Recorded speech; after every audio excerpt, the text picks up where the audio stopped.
Bonds are ultimately physical. There is a condition known as entanglement that locks two particles together. Even if separated by lifetimes of light, they move in unison.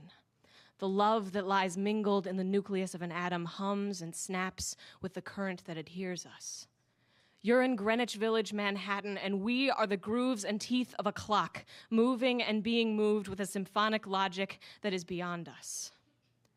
Here, across my street, there's a Kohl's, Borders, Myers, Best Buy, TGI Fridays.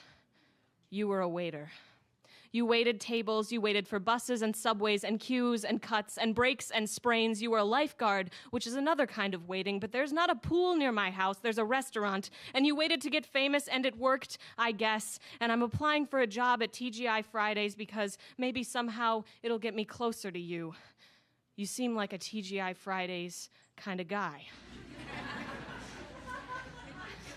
Everyone there reminds me of you, your absence, which makes me wonder if it is possible to feel a gap that has never been filled by college-age waitresses and sporty couples and my dad drinking a beer by the enormous television. In preparation for employment, I rehydrate onions. They come shriveled in plastic and need to be resuscitated. I hold their feathery corpses in my hand and think, if this is me, Phil, you are a grapefruit. Pink-fleshed, pendulous, bitter, and golden, and if only I could be your French fried waitress lover, but fan mail can't build a bridge to Greenwich Village, and you should have waited just 350 weeks longer. You're already too old and too rich and too married to Mimi O'Donnell, with whom you have 2 kids, because I know it's a front, because to everyone else, you're that pudgy guy in those movies. No, not Jack Black. Yes, Truman Capote. But to me, you're truth.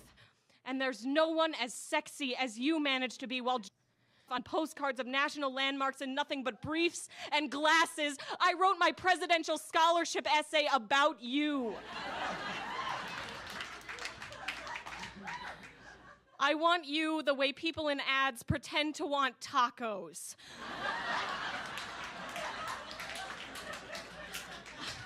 I want paunchy, pasty, quote, repulsive, non-fabulous you. I want pornographic set assistant, male nurse, drag queen, junkie, real estate accountant, widower, gambling addict, failed playwright, perverted priest, true Hollywood story you, Phil.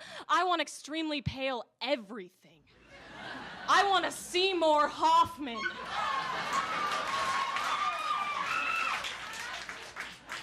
I've been hanging out at TGI Fridays a lot lately, and I think it's affecting my mental health. I can't wait tables because I'm underage.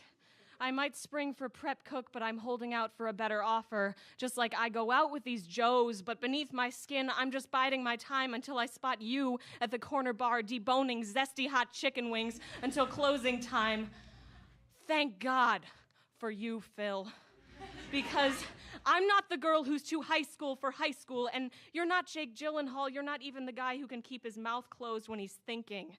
And there are areas of my body that look like oatmeal, and you're raw, and I'm straight up, and we could be so unsavory together, and greatness is possible, and TGI Fridays is not the last step, and it means something when we put flavored salt on our potato skins.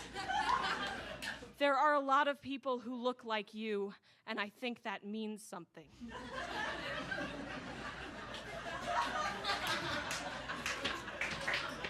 Dear Mr. Phillip Seymour Hoffman, I love you. I am your destiny. I turn 18 this May when I can become legally employed as a waitress. I will be waiting.